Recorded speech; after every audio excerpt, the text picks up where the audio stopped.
you are also a high school teacher. Yes. Can you tell me the story how this came to be? Okay, I'm going to tell you the full story of how this came to be.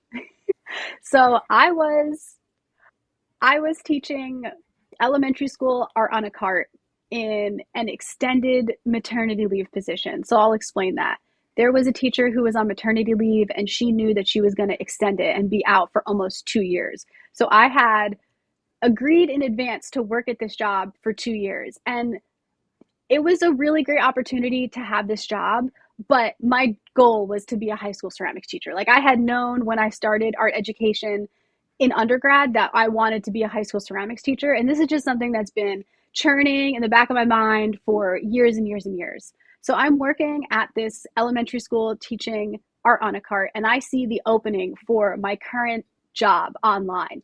And I apply for it. But when you apply for it, they ask you if you're currently under contract, which I was. So they will filter the applications and they don't even call you if you're under contract because they need somebody that is available because the job is open. So I like don't even get a phone call for the job. And I thought about it for months. Like I had applied for it in March, and from like, the winter into the spring into the summer, I'm just thinking about this job and thinking about how I really wanted this high school ceramics teacher job, and for months I'm just thinking about it. So we're coming to the end of summer and I don't have a job lined up for the fall. So I'm panicking. I'm really thinking like what am I going to do with myself? So I see the same school district posts a part-time elementary job. And at this point, like my contract has ended with the elementary school job. I don't work there anymore. I'm looking for a job. So I see the school district, they post an elementary position and I apply like late in the day, like 3 p.m. I finished the application. And then the next morning at like 8 a.m., my now boss calls me and he says, "Hey, we saw your application. Do you want to come interview for the high school ceramics job?" And it's this job that I've been thinking about for maybe 6 months that I've been really wanting to have. And he doesn't even bring up that I applied for a part time elementary job. He doesn't bring up like I just submitted the application yesterday. He's just like, "So, how soon can you get here to interview for this job?" And I go and I interview with them, and it's the end of summer, so there's no sample lesson. They're like, if you can sit down with three people and make a good impression, like we're gonna let you shoot your shot and come to the school and try and teach here. And it worked out for me. They gave me a chance, and I've been working there ever since. I'm about to start my 6th year at this high school.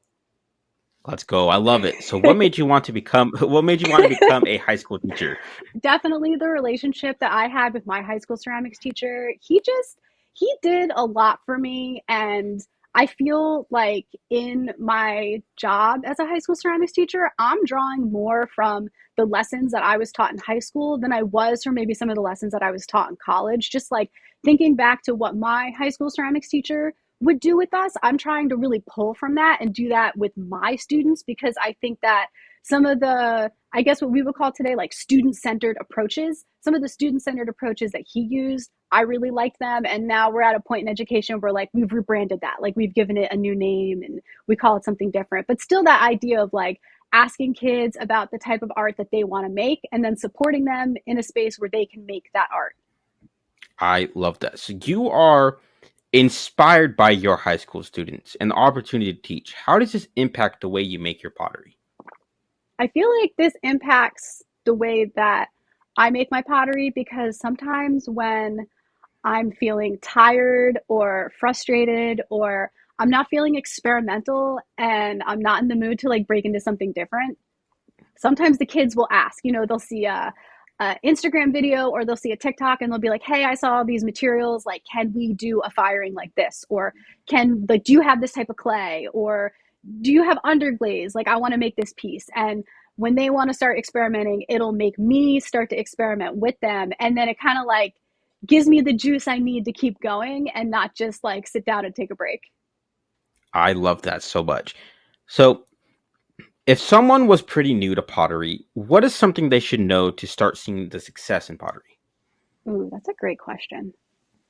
So, if someone's new to pottery, the first thing I would say is that they should definitely consider taking a class or getting themselves set up with like a few really basic materials. And what I mean by basic materials is like a sheet of canvas, a bag of clay, like the basic pottery toolkit, like your needle tool, your basic round pottery sponge, like your rib. Like you should just get set up with some real bare bones basics and just play around with the material and get yourself to a point where you are making things that are, I don't want to say like successful, but I want to say like things that are made, I guess, efficiently. So if you're coil building, you want to get to the point where you're building with coils and your coils are like drying and there's no cracking in between your coils, or to the point where you're like building the form you want and the form is like staying and drying appropriately and you're not having any S cracks or any other issues where pieces are attached.